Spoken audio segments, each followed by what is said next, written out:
Hey everybody, welcome to the week 5, the module 5.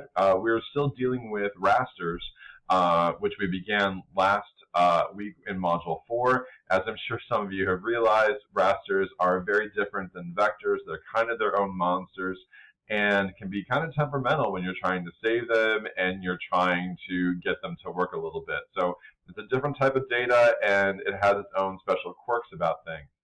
Remember to use your thumb drive when trying to save things, especially if you're on a Mac.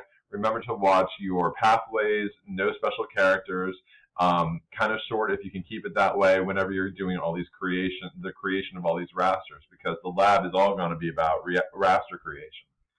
So you're dealing with terrain analysis here, and the terrain analysis mostly comes from the digital elevation model, which is just a special kind of raster that is meant to show elevation. And when you have a digital elevation model, you can do a whole bunch of different things with it and create a bunch of different types of surfaces.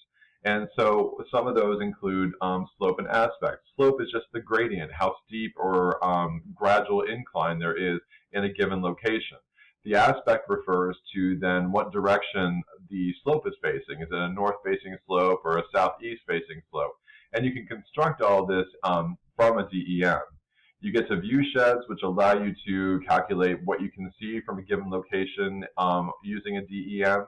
And it's kind of nice because this whole elevation model, then you can simulate, well, what does my pathway look like? Can I see something over that rise? And it will tell you what you can see out of all of that. Line of sight is very similar, only it's like one direct line of sight as opposed to the entire extent of the raster. And then you get into calculating solar radiation, which this then also uses a type of view shed, but instead of a view shed of the surrounding terrain, you're actually using a view shed to look up and see the amount of solar radiation that's striking a spot, because obviously the amount of solar radiation coming down is going to be blocked out by parts of the terrain if it's blocking out the sun at different times. And we can model all of that through these different processes in ArcGIS. Now, the lab is very, very straightforward. It's all this hydrological modeling. And you're going to be looking at a watershed and being able to calculate through the rasters how much water flow is going through here, the types of streams, the order of streams, all these different things. And so, again, we're using digital elevation models in a particular way here. And so you're going to start with like a normal DEM, and then you're going to get something like this. This is a slope raster. This is what an aspect raster looks like. You can then compute the flow direction and the flow accumulation, and even what is a stream and what isn't a stream. And the order, as I was talking about, what order is this? If you're into any kind of geology and streams, you know what I mean by an order. Now, this whole lab, the deliverable for this lab, I mean, you have some questions here, but the map is going to be slightly tricky because you're getting 8 different types of rasters into one map itself. And so while the lab itself isn't very, very complicated, what you're really doing here and what we're looking for, Logan and I are looking for, is trying to put together a very professional looking map using all of these 8 different raster layers and making sure that things are even. The scale is correct. You don't have one being super small, one being very tiny, one being much larger than the rest. And you also need to make sure that you get the legends correct.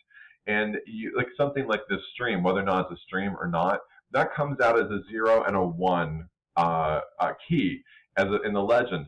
But the average reader isn't going to know what a 0 and a 1 are. So you want to make sure you change that to stream and other.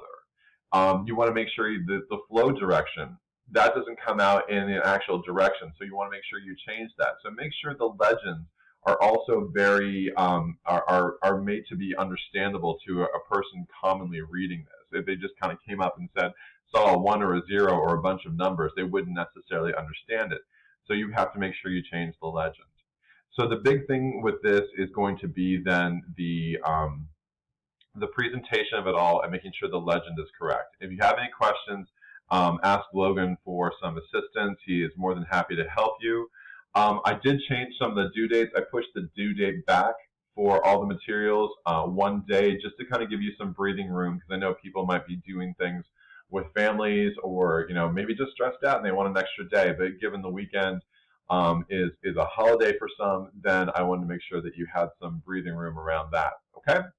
So if you have questions, email me, especially if you have questions and issues with your projects. Please get them to me as fast as possible so that we can have some kind of conversation and get you unstuck in the right direction. Okay? So have a great rest of the week, and I will talk to you soon.